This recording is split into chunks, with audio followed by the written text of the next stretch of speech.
Bonjour, ici Thierry, agriculteur d'aujourd'hui. Je vais vous présenter un semis de blé. Donc là on est sur la bourre, après les endives. On est fin novembre dans des conditions difficiles. Et vous allez voir comment ça se passe, comment fonctionne le semoir. Et je vous laisse parce que là je vais me faire écraser je pense.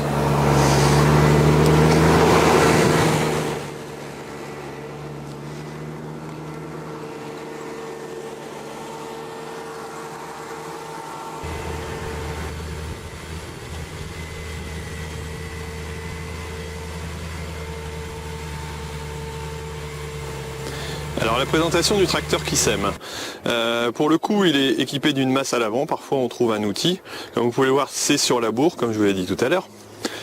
À l'arrière se trouve ce qu'on appelle une herse rotative. Donc elle permet de mélanger la terre. Vous avez les systèmes de dents qui sont des efface-traces qui évitent que les traces restent derrière. Bon là on est dans des conditions très difficiles donc on voit la terre qui est quand même dans un mauvais état.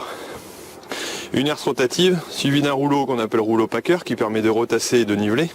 Et ensuite on a les systèmes de semis qui sont composés de disques, puis à l'arrière une roue plombeuse et encore à l'arrière une griffe qui permet de recouvrir légèrement le grain. Le semoir il est posé donc sur la herse rotative afin d'éviter d'avoir un déport de poids trop important sur l'arrière. Il est composé d'un système de turbine, comme on peut le voir ici, qui souffle de l'air et qui pousse le grain qui tombe à l'arrière, comme je vais vous montrer après, dans les gaines qui se trouvent ici.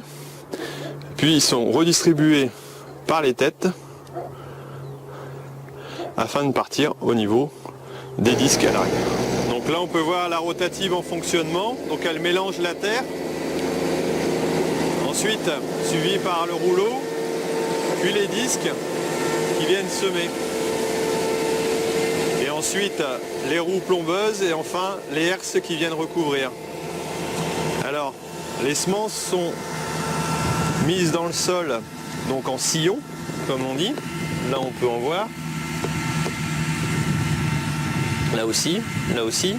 Donc là j'ai gratté environ les 3 premiers centimètres par rapport au niveau du sol.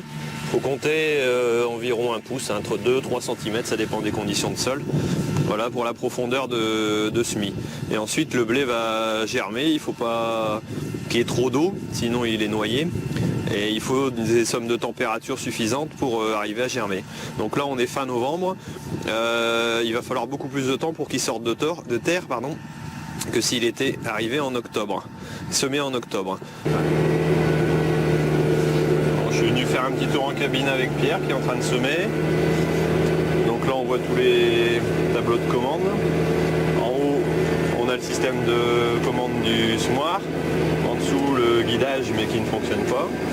Et puis ensuite à l'avant vous avez l'écran de fonctionnement. Là on est en train de faire une manœuvre en bout de champ. Pour faire un petit demi-tour.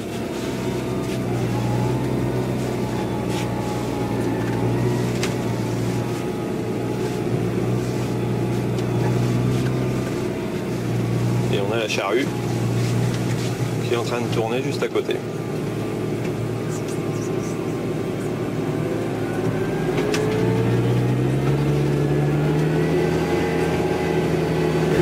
Alors au niveau du panneau de commande, on a l'affichage de la quantité de grains semés en bas à gauche, la vitesse de la turbine, donc c'est un contrôle afin d'éviter d'avoir une turbine qui va trop lentement et le grain qui n'ira pas jusqu'au sol.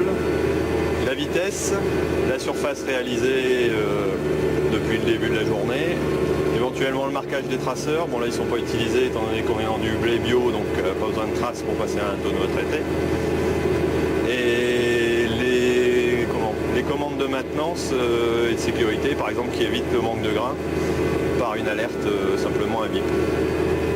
Voilà les plus grosses fonctionnalités de ce tableau de fonctionnement et tableau de commande.